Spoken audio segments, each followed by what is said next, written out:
to have a quick chat about exercise. Now, a lot of people exercise regularly and they always have. Some people don't exercise at all. And some exercise sometimes and not at others. And it's a personal choice, really. But there's a couple of things to consider. Number one, the human body does do well when it's active. It responds well, it's stimulated to grow and develop, and the decline with age slows right down.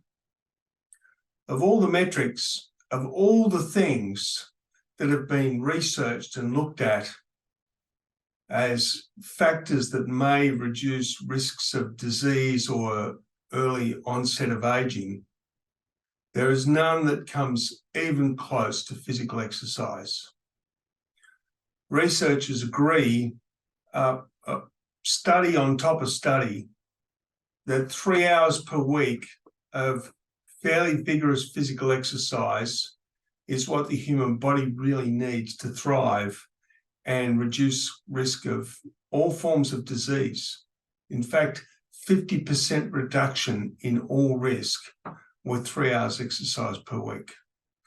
Now, that can really be done as 3 one-hour sessions, or maybe 6 half-hour sessions, or 4 or 5 40-odd minute sessions. You choose. But my recommendation is, if you're a morning person, is to get up and do it at the start of your day. And there's a few different benefits. Number one, obviously, the benefits of the exercise.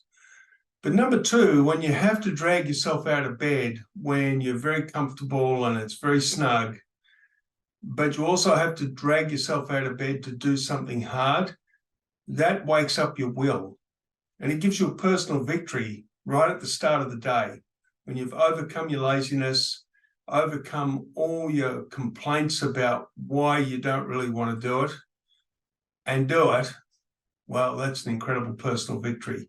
And you step into the rest of your day with a great deal of self-confidence and a sense of achievement. Because even the great athletes and the great long-term exercisers, they'll all tell you the same thing.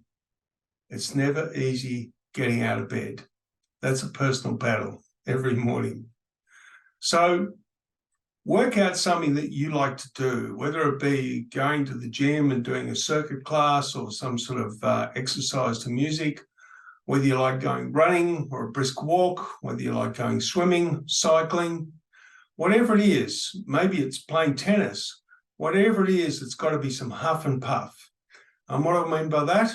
Well, if you're walking, for example, and you're walking with a friend, you find it a little challenging to keep the conversation going because there's that little bit of huff and puff. You shouldn't be going to the point where you can't talk at all. Well, you can if you want, it's not going to hurt you, but at least needs to have that level of strenuousness so that your heart's working, your lungs are working, and obviously down at the muscle level, everything's working as well. So work it out. If you're going to walk or run, make sure you've got good walking gear. And if it's cold where you are, get yourself some running tights and a long sleeve top so at least you're comfortable when you go out. And another little tip that I'll throw in there is that's a great time to listen to a podcast and educate yourself. And there are so many brilliant podcasts with so many brilliant people discussing all sorts of topics and issues from all around the world. And it's a tremendous opportunity to learn and get the message straight from the horse's mouth rather than it being filtered through some media outlet. So give it a try. Get yourself going. If you're not good at getting up in the morning, set your alarm early, get up, drink your morning water, and perhaps jump back into bed for half an hour. Then when you get up, you'll be properly hydrated and you'll find it easy to get going. So take good care, give it a crack, and become one of those people who exercises regularly. And as Nelson Mandela said, turn it into one of those inflexible disciplines of your life. Go to it.